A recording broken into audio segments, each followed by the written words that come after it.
வணக்கம். ஒரு தலைவனுக்கு ஏதம் தரக்கூடியவை.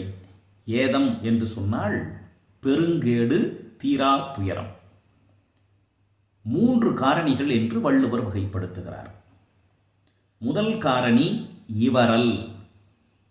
இவரல் என்றால் மக்களினுடைய நல்வாழ்வுக்காக மக்களிடமிருந்து வரி வசூல் செய்கிறார்கள். அப்படி வசூலித்த தொகையை மீண்டும் மக்களினுடைய நலனுக்காக பயன்படுத்த வேண்டும். அதை விடுத்துவிட்டு பெருஞ்செல்வத்தை சேர்த்து வைக்க வேண்டும் என்ற எண்ணத்தால் செலவழிக்காமல் கஞ்சத்தனம் செய்து கருமையாக இருக்கக்கூடிய தன்மைக்கு இவரல் என்று பெயர். என் நாட்டு மக்களிடம் நான் எவ்வளவு வரி வசூலித்தேன் தெரியுமா என்று சொல்லுவதில் பெருமை இல்லை. அதில் மக்களுக்கு எவ்வளவு செய்தீர்கள் என்பதுதான் பெருமை.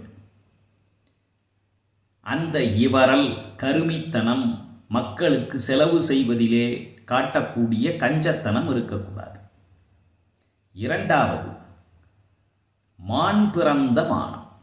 அதாவது உங்களுக்கு புகழையும் பெருமையையும் தேடித்தராமல் வெறுமனே வெற்று விளம்பரங்களால் குடிப்பெருமை, மானப்பெருமை என்று பேசித் திரிவது. மானம் என்ற உணர்வு, அந்த செயல் அறிவோடும் தகுதியோடும் புகழையும் பெருமையும் தருவதாக இருக்க வகையில் வரவேண்டியதாக இருக்க வேண்டும். ஆண்ட பரம்பரை என்று சொல்லிக்கொண்டு எவ்வளவு கேவலமான செயலையும் செய்வது மானத்திற்கு அடையாளமாகாது.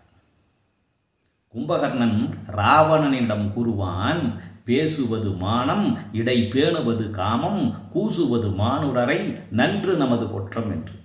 அந்த மானம் பெருமை தராத மான உணர்வு.